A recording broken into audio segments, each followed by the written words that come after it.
In this video, we are going to be exploring the Hindu-Arabic number system. So earlier today, we looked at various number systems that have been used throughout time and across space. So these systems may have been using a base 20 or a base 60, or maybe they had different symbols that they used, or perhaps they didn't even have a concept for a number 0. In the Hindu-Arabic system, you'll see that all of the features make it very simple to operate in, which is why it is so widely used today. All right, so follow along with me as we go through this notes template.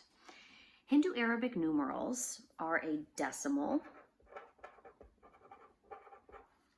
or base 10 place value number system with the digits 0, 1, 2, 3, 4, 5, 6, 7, 8, and 9 as fundamental building blocks. Each digit in a number has a place value depending on its position. These positions can be thought of as columns, increasing in value from right to left by powers of 10. Okay, so just below we have a place value chart that really solidifies or exemplifies this idea. Okay, so we have base 10 and we have the decimals and it shows the various place values. So any of these digits can be used in any one of these locations and that would determine its value because of its position. So let's start with looking at the value of these various columns. So of course we have the ones column. So it has a value of 1. And we know that its neighbor, the tens column, so going to the left, it has a value that's 10 times greater. So we can say 1 times 10. And you can see the little red right there is 10. And then we know the next column over is 10 times the value of that. So we know it's 10 times 10. And we know 10 times 10 is 100. Makes sense. So the next column over has a value of 10 times 10 times another 10. And we can keep going in this pattern. So then the 10,000s, that's going to be 10 times 10 times 10 times 10. And the 100,000s, 10 times 10 times 10 times 10 times another 10. Okay, and we can keep on going. Now, writing all of this out is somewhat time consuming. So we can actually make an abbreviated version of these just below by using powers. Now we're going to explore powers a little bit more in another video, but for right now, just remember that a power or an exponent just says that you are multiplying that number by itself that many times. So for example, we can say that 10 has a value of 10 to the first power because it's 10 times itself one time. 10 times 10, that would be 10 to the second power, 10 times 10. And then 10 times 10 times 10 is going to be 10 to the third power. So you're just counting up the number of 10s that you've multiplied it by. This would be 10 to the fourth power, 10 to the fifth power. And then from this, you can see the millions must be 10 to the 6th power, the 10 millions 10 to the 7th power, and 10 to the 8th power, and so on. It just continues that pattern. So continuing the pattern back down this way, what do we think the power with 1 would be? 10 to the 0 power has a value of 1. And then we can jump over to the other side of our decimal point. So this is where we denote from the whole numbers from our decimal values, but the relationship between the columns is still the same, right? So the tenths column is still 10 times less than our ones column. You can also say that it's divided by 10. So we can say 1 divided by 10, which means this is going to be 1 divided by 10 divided by another 10.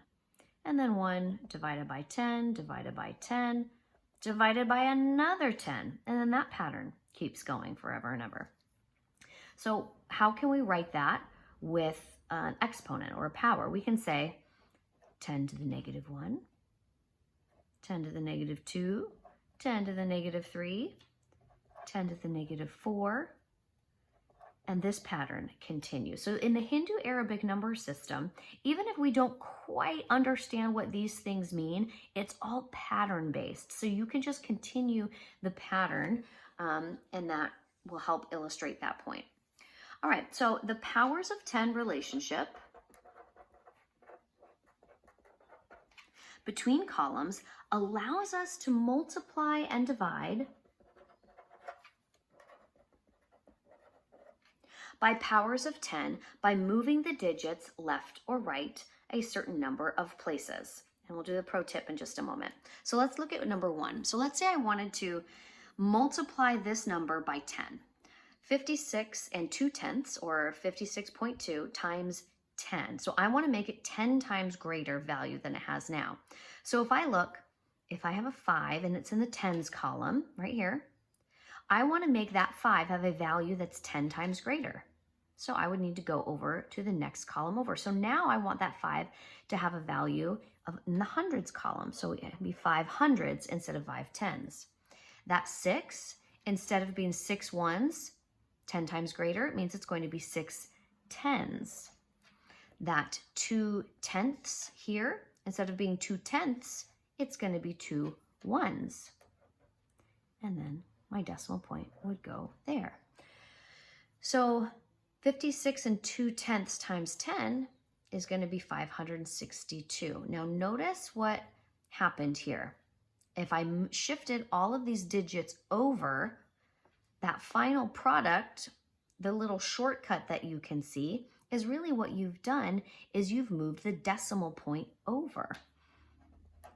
So your little pro tip, move the decimal instead. So even though you're technically moving the digits over, it's actually, when you're writing it, it's easier to just think of it as moving your decimal point over. So 56.2 times 10, you're making it 10 times greater. You move the decimal point one value over. All right, so let's do the next one. 4 and 89 hundredths times 100. That 4, I'm making it 100 times greater. So I know that's 2 columns over. So instead of 4 ones, it's going to be 4 hundreds. Instead of 8 tenths, it's going to be 8 tens. Instead of 9 hundredths, it's going to be 9 ones. And then my decimal point goes there. And I can see with that times 100, you're going to bring it over 2 decimal places to make it 100 times bigger. All right, and then sometimes we use this notation. So 10 to the third power, if I look at my chart, that's 10 times 10 times 10. That's the same as 1,000. So I can just write 1,000 underneath to remind myself. And I know that this is asking me what is 1,000 times greater than 2,490. So I can then move those values over, or I can use my shortcut of moving the decimal point instead. So imagine your decimal point is there. You are going to be moving it over 3 places, and I know that because of the little exponent of a 3. Moving it over 3 places, 1, 2, 3, and that's where my decimal point goes, and I just need to remember to fill in with those placeholder zeros. So now I have 2,490,000. Okay, so let's jump over, for the sake of time, over to the division side. So this is where we're going to make something 10 times smaller, or I'm dividing by a power of 10. So instead of moving my decimal point this way, I'm going to move it this way. So this 56 and 2/10 becomes 5.62. So the 5 was in the tens column, and now I've made it be in the ones column. My 6 was in the ones column, it's now in the tenths column, and so on. And then the little shortcut of moving the decimal instead, it's just a little bit faster to go through it. All right, 4 and 89 hundredths divided by 100.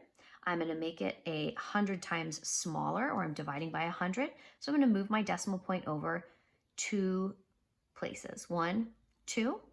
So it's going to look like this, 0, 4, 8, 9. All right, and then we have the same numbers divided by 10 to the third power. That means dividing by 1,000. So I'm going to go 1, 2, 3. So that should be 2.49.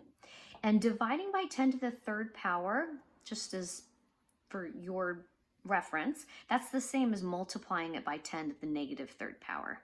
over here. So dividing by 1,000 is the same as multiplying it by 10 to the negative 3. All right, and then last one, 10 to the 4th power. I know that's going to be 10,000. So I'm making this number 10,000 times smaller. So I'm going to move that decimal point over 4 places. So it's going to be 1, 2, 3, 4. So I know I need to put in 3 of those little zeros. 7, 0, 9, 1.